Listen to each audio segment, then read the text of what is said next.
દિવાળી ઉજવવી જોઈએ, ઉત્સાહ મનાવવો જોઈએ, પકવાન બનાવવા જોઈએ, અરે શીરો બનાવવો જોઈએ, પણ નહોતી ગઈ. લજ્જા ભાભી, તમે ક્યાંના ઉદાહરણ ક્યાં જોડો છો? મીરા, ઉદાહરણો પર ધ્યાન નહીં આપ, એનો ભાવ સમજ. અને એ કોઈ સંત મહાત્મા નહોતી કે એના મર્યા પછી શોક મનાવવાનો હોય. એટલે તું રસોડામાં જા અને જઈને ગોળ પાપડી બનાવ. ના લજ્જા ભાભી, મારાથી નહીં થાય, હું નહીં કરી શકું. કઈ વાંધો નહીં, તો તું અહીંયા બધું સાફ કર, હું રસોડામાં જઈને બનાવું છું. લજ્જા ભાભી, મહેરબાની કરીને તમે આવું કંઈ જ નહીં કરો, નહીં તો મોટી બાને નહીં ગમે. મીરા, હું તને બે હાથ જોડીને વિનંતી કરું છું કે મને નહીં સમજાવ કે મારે શું કરવું ને શું ન કરવું. તારે જે કરવું હોય તું કર, અને મારે જે કરવું છે હું કરીશ. તું શોક મનાવ એ પાપીનો, અને હું ઉત્સવ મનાવીશ એના જવાનો. ગોળ પાપડી તો બનશે જ, તારા હાથે નહીં તો મારા હાથે.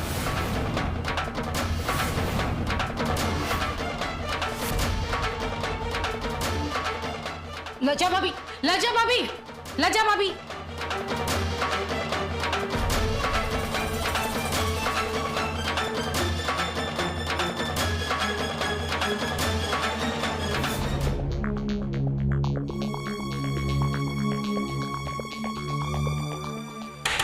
અયાન, હારું. અયાન, તમે અંતિમ સંસ્કાર પછી ક્યાં જતા રહ્યા હતા? ઘરવાળા બધા જ તમને શોધતા હતા. બધા કેટલા ટેન્શનમાં આવી ગયા હતા. તમે હતા ક્યાં? અને છેક અત્યારે આવો છો તમે? રૂપ, ટોવેલ આપતો. હા.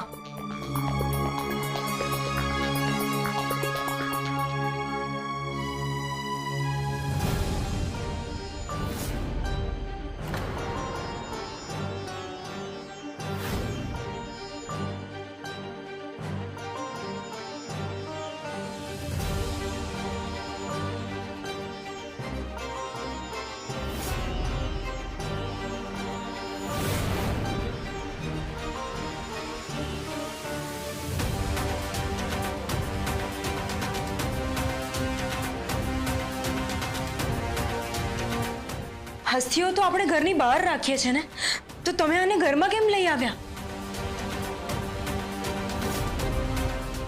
અત્યારે આના વિશે કોઈ ચર્ચા નથી કરવી.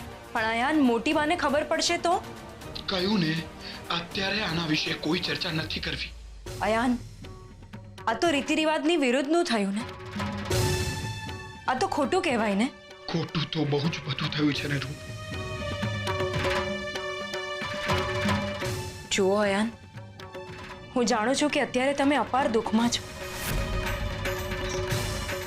પણ મરનારની આત્માની શાંતિ માટે બધું વિધિવત થાય એ વધારે સારું છે. એમના જીવતા જીવત તો કશું જ બરાબર ના થયું, અને હવે બધું વિધિવત એમ.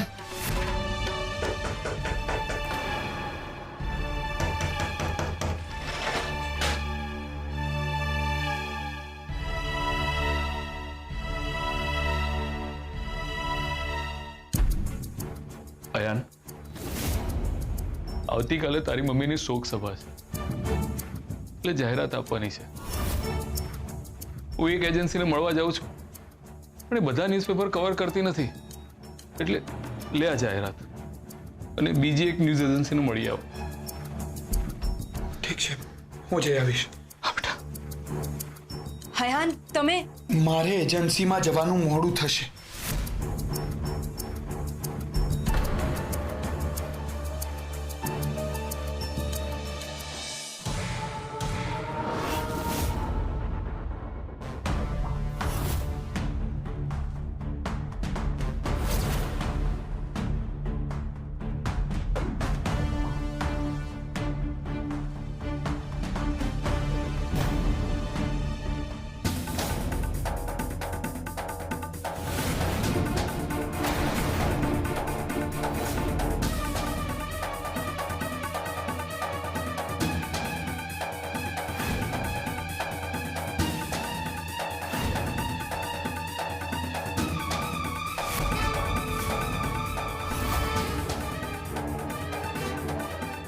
તું અત્યારે આમ ક્યાં જઈ રહી છે?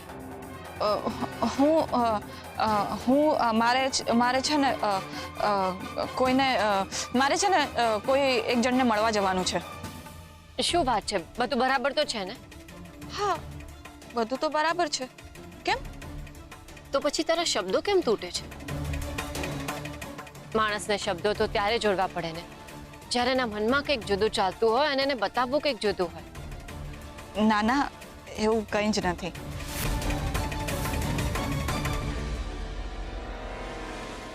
પરી, શું વાત છે? તું આમ છુપાઈને ક્યાં જઈ રહી છે? માણસ જ્યારે આમ વિચારીને બોલે અને તે છતાં પણ ચૂપ થઈ જાય, એનો અર્થ તો એ છે કે ડેફિનેટલી કંઈક છુપાવી રહ્યો છે. અને તને તો બહુ જ સારી રીતે સમજી શકું છું. બોલ ને, સત્ય શું છે? ઠીક છે સર. સરગમ, સત્ય એ છે કે મારે અહીંયા નથી રહેવું. આ ઘરમાં મારો શ્વાસ ઘૂંટાઈ રહ્યો છે. મારે મુંબઈ જવું છે. મુંબઈ? પણ કેમ? મારાથી અહીંયા નહીં રહેવાય. પણ કારણ શું છે? મારે નથી કેવું. પણ કયા વગર તો કેવી રીતે ચાલશે? અને કહેવાથી શું ફરક પડે છે? તો અંશુએ આંટીની વાત કરે છે. બીજું કોણ છે જેણે મને દુઃખ આપ્યું છે? આ બધા ઘા એમણે જ તો આપેલા છે. ભરી તો થોડો સમય આપ. સમય મોટામાં મોટા ઘાને પણ ભરી દેતો હોય છે. સરગમ, આ ઘા એવા છે જે ક્યારેય નહીં ભરાય, અને આ વાતાવરણમાં રહીને તો જરાય નહીં ભરાય. સરગમ, અહીંયા રહીને મારા ઘા ઉપર મીઠું પડી રહ્યું છે. સરગમ, હું અહીંયા રહીશ ને તો મારાથી ખોટું પગલું ભરાઈ જશે. ભરી પર તો એકવાર મારી વાત તો સાંભળ. સરગમ, પ્લીઝ, તું પ્લીઝ મને જવા દે. ઘણી વાર જવા દેવામાં જ મજા હોય છે. સરગમ, મને થોડોક સમય જોઈએ છે. થોડાક સમય પછી હું પાછી આવીશ. પણ ભરી, સરગમ, હું બધી જ અપડેટ તમને આપીશ. તમારા કોન્ટેક્ટમાં રહીશ, બધું જ કરીશ. Trust me Sargam. ભરી તું સરગમ, પ્લીઝ તું મને જવા દે. તું કોઈને ના કહેતી. તને તારા બાળકના સપના.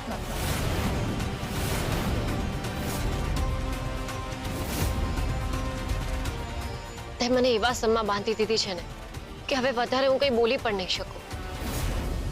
પણ એટલું ચોક્કસ કહીશ કે તું જ્યાં પણ હોય ત્યાંથી કોન્ટેક્ટમાં રહેજે, કારણ કે મને તારી બહુ ચિંતા થશે અને તું જલ્દી જ પાછી આવી જજે. સરગમ, આવી મોટી બાપ.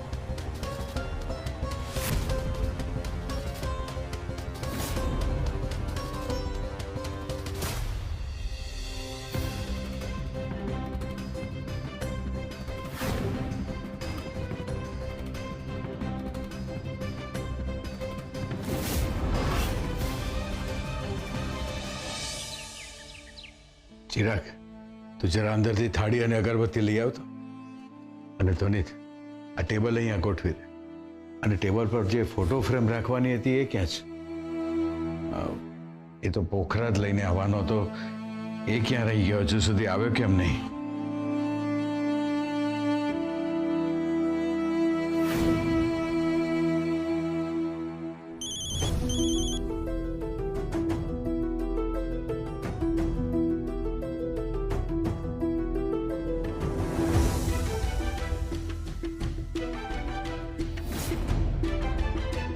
લાવ, હું રાખી દઉં.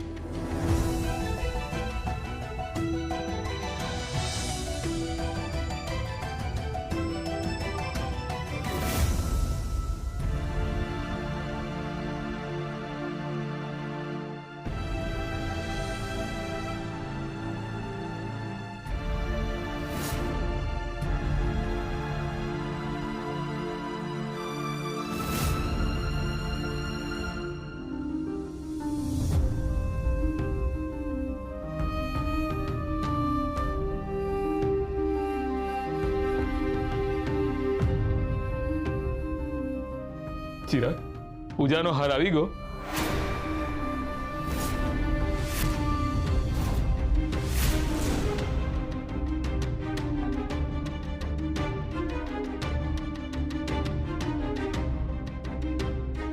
હા હા અંકલ, આવી ગયા. બેટા તું મને ક્યારેય માફ નહીં કરે. તમે ના બોલો તો વધારે સારું રહેશે. આ બધું હું બાપુજી અને મોટીબા માટે કરી રહ્યો છું, એટલે મારા પાસેથી કોઈ વધારે અપેક્ષા નહીં રાખતા. ચિરાગભાઈ, મને ખબર નથી કે અત્યારે આ વાત કરવાનો યોગ્ય સમય છે કે નહીં, પણ મને લાગે છે કે આજે આ વાત ના થઈને તો તમારા અને પોખરાજ અંકલ વચ્ચેનું અંતર ઘણું વધી જશે. તારી વાત સાચી છે ધ્વનિત. આ વાત કરવા માટે કોઈ યોગ્ય સમય નથી હોતો. પણ તને ખબર છે, બે વ્યક્તિઓ વચ્ચે રાતોરાત અંતર નથી આવી જતું. એની પાછળ સતત અન્યાય થતો હોય ને ત્યારે આ લેવલ આવતું હોય છે. અને મને એવું લાગે છે કે મારું એ લેવલ આવી ગયું છે. હવે મારાથી અન્યાય સહન નહીં થાય. નહીં થાય મારાથી અન્યાય સહન. સાચું કહું ને તો આ વિશે મારે ચર્ચા જ નથી કરવી. અત્યારે આપણા ઘરમાં શોક સભા છે અને બાપુજીએ મને કીધું ને એટલે હું આ બધું કરી રહ્યો છું. એમની શરમમાં એમનું માન રાખવા માટે. બાકી જેની માં મરી હોય એની ફરજમાં આવે ને આ બધું. એ લોકો ક્યાં છે? એ લોકો તો દેખાતા જ નથી. ચિરાગ, આ બિલ છે, બારે લોકો ઉભા છે, એમને જઈને પેમેન્ટ કરી દે. હા બાપુજી.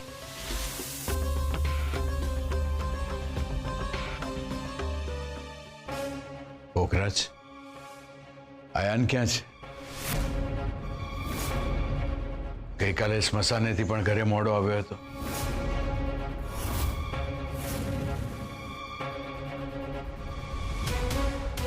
પોખરાજ. જી બાપુજી. આયાન ક્યાં છે? જો પોખરાજ, તારા મોટીબાએ કહ્યું છે ને કે તારે ધીરજ રાખવી પડશે. સંબંધો ધીરજ માંગી લે છે. તારા બંને દીકરા તારા વિરોધમાં એટલા માટે છે કે એમની માની વાત છે. અયાન ગઈકાલે પણ સ્મશાનેથી ઘરે મોડો પાછો આવ્યો હતો. એ ઠીક તો છે ને? શું ચાલી રહ્યું છે એના મનમાં? પોખરાજ, તારે જાણવું પડશે. નહીં તો જેમ તારા અને ચિરાગ વચ્ચે અંતર વધી ગયું છે એમ તારા અને આયાન વચ્ચે પણ અંતર વધી જશે. અને એક વાત યાદ રાખજે કે તારા અને આયાન વચ્ચે માત્ર અંતર નહીં વધે, તમારા બંને વચ્ચે એક મોટી ખીણ ઊભી થઈ જશે, જે પાર કરવી તારા માટે બહુ મુશ્કેલ બની જશે.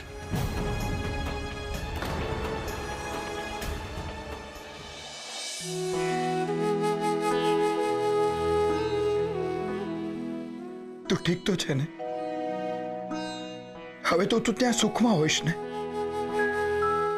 ત્યાં તો તારે એકદમ જ શાંતિ હશે ને? ત્યાં તને કોઈ બ્લેમ નહીં કરતું હોય ને? ત્યાં તને કોઈ આવી સ્ત્રી એવું નહીં કહેતું હોય ને? માં, પહેલા તો મને એવું લાગ્યું કે મારી સાથે બહુ ખોટું કર્યું છે તે. મને આમ સાવ એકલો છોડીને જતી રહી. તું જાણતી હતી ને મને તારી કેટલી જરૂર હતી. તારા વગર મને જરાય ગમતું નથી. હું ઈચ્છતો હતો કે તું મારી સાથે રહે, હું તારી છાયામાં રહું. પણ તને એક વાર પણ મારો ખ્યાલ ના આવ્યો એટલે થયું કે તું કેટલી ખરાબ છે. પણ પછી થયું કે ના, તને પણ તો શાંતિની જરૂર હતી ને? આ લોકોએ તને એટલી મજબૂર કરી દીધી કે તું મને પણ છોડીને જતી રહી. પણ હવે તો તને કોઈ હેરાન નહીં કરી શકે ને? તું શાંતિથી સૂઈ ગઈ છે, મને ખબર છે. અને હવે આ તારી શાંતિને હું કોઈને પણ ભંગ નહીં કરવા દઉં. કોઈને પણ નહીં. તને હંમેશા સંભાળીને રાખીશ. બસ આમ જ, મારા બંને હાથોની વચ્ચે.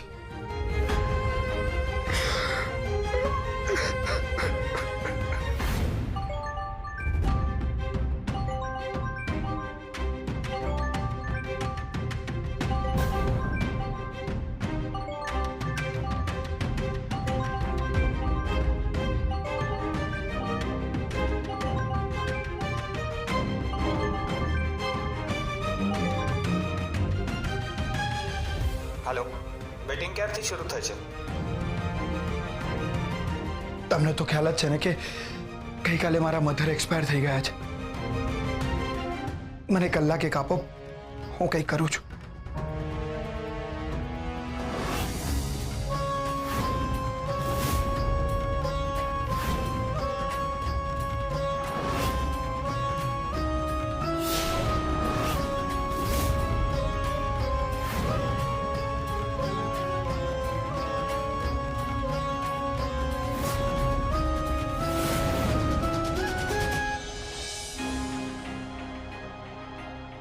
અરે બેટા, પણ કમસે કમ તારે મને કહીને તો જવું જોઈએ ને.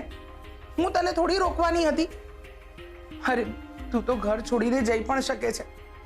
હું તો આ ઘર છોડીને નથી જઈ શકતી, નથી આ ઘરમાં રહી શકતી. અને અહીંયાથી જવું તો જવું ક્યાં?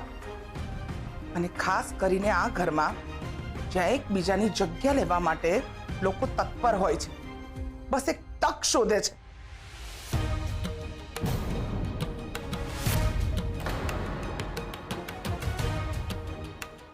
લજ્જા વહુ, આવું કરતા તમને થોડી પણ લજ્જા ના આવી? આ બધું જોઈને મને શરમ આવે છે. અરે ઘરમાં આવો પ્રસંગ બની ગયો છે ને તમે સાવ આવું વર્તન કરો છો, હા? જે મને જરા યોગ્ય નથી લાગતું. મેં શું કર્યું છે? શું કર્યું મેં? અરે થોડી તો શરમ આવી જોઈએ કે નહીં તમને? ઘરમાં આવો પ્રસંગ બની ગયો છે ને તમે આમ સોફા પર બેઠા છો. કોઈનું મરણ થયું છે, બહાર શોક સભા ચાલુ છે ને તમે આમ સોફા પર બેઠા બેઠા ગોળ પાપડી ખાઓ છો અને પાછા મને પૂછો છો કે શું કર્યું મેં? હા તો ગોળ પાપડી ખાવામાં શું કઈ પાપ છે? ના, ગોળ પાપડી ખાવી એ પાપ નથી, પણ આ સમય પર અને આ પ્રસંગમાં ગોળ પાપડી ખાવી એ પાપ છે. પાપની વાત તો આપણે ના કરીએ ને મોટી બા, તો જ સારું છે. કારણ કે આ ઘરમાં તમારા દેખતા કેટલાય પાપ થઈ ચૂક્યા છે. એટલે હવે આપણે આ વિષય પર વાત ન કરીએ ને તો જ સારું છે. અને એમ પણ હવે તો આ ઘરમાં પાપ થશે જ નહીં, કારણ કે પાપી આ ઘરમાં રહ્યું જ નથી, તો પાપ કરશે કોણ? પણ હા, આ ઘરમાં એનું એક પાપ રહી ગયું છે, એ પણ તમારી દયા ને તમારી મહેરબાનીથી. અને આમ પણ આપણે પાપીના અંત પછી દિવાળી અને હોળીના તહેવારો તો ઉજવીએ જ છીએ ને. આ વાત મેં કાલે જ મીરાને સમજાવી. લજ્જા વહુ, આટલા વર્ષો તમે મારી પાસેથી, આ ઘર પાસેથી બસ આ જ શીખ્યા? કોઈના મોતનો મલાજો પણ તમે નથી જાળવી શકતા? જાઓ જલ્દી શોક સભા માટે તૈયાર થઈને આવો. મોટી બા, તમે મારી પાસે આવી અપેક્ષા રાખી જ કઈ રીતે શકો છો? મને લાગે છે કે મારે તમને યાદ દેવડાવવું પડશે કે એણે તમારી સાથે, મારી સાથે ને આપણા પરિવાર સાથે કેવા કેવા કાવતરા કર્યા છે. તમે ભૂલી ગયા છો, પણ હું નહીં ભૂલું મોટી બા. અને હું શું કામ આવું એની શોક સભામાં? આ તો સારું થઈ કે મરી ગઈ. જો એ મરી ના હોત ને તો હું જ એને મારી નાખત. લજ્જા વહુ, સાવ વિવેક ગુમાવી ચૂક્યા છો કે શું તમે? અરે કોઈનો જીવ ગયો છે, એના અંતિમ સંસ્કાર થયા છે. જેના અંતિમ સંસ્કાર થયા હોય એનું ખાલી શરીર નથી મળતું, એની સાથે આપણા મનમાં રહેલી એના માટેની નફરત, ખરાબ ભાવના, આ બધું પણ બળી જવું જોઈએ. અરે એ જીવ તો જતો રહ્યો, તમારે હજુ એ નફરત અંદર જીવતી રાખવી છે. આ છે ઝવેરીઓના સંસ્કાર. આપણે આપણા ઝવેરીઓના સંસ્કાર ભૂલવા ના જોઈએ લજ્જા વહુ. અને એ ના ભૂલતા તમે કે અનસુયા વહુ આ ઘરના વહુ હતા અને આયાન આ ઘરનું લોહી છે. ઘરમાં શોકનો માહોલ ચાલી રહ્યો છે, એટલે આવી ઉજવણી ના કરવાની હોય. તમે એટલા નાના નથી કે આ બધી વાતો મારે તમને સમજાવવી પડે. એટલે જલ્દીથી સફેદ સાડી પહેરો ને બહાર બેસણામાં આવો.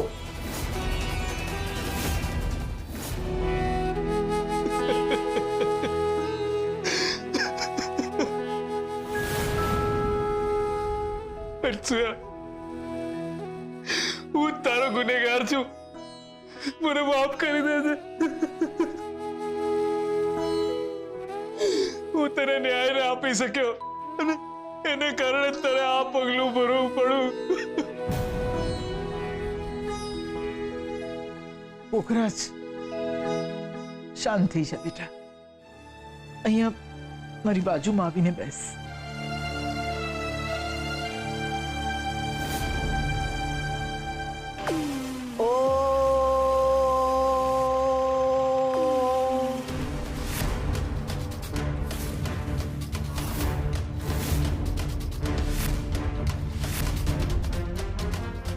શાંતિ શાંતિ શાંતિ. ઓ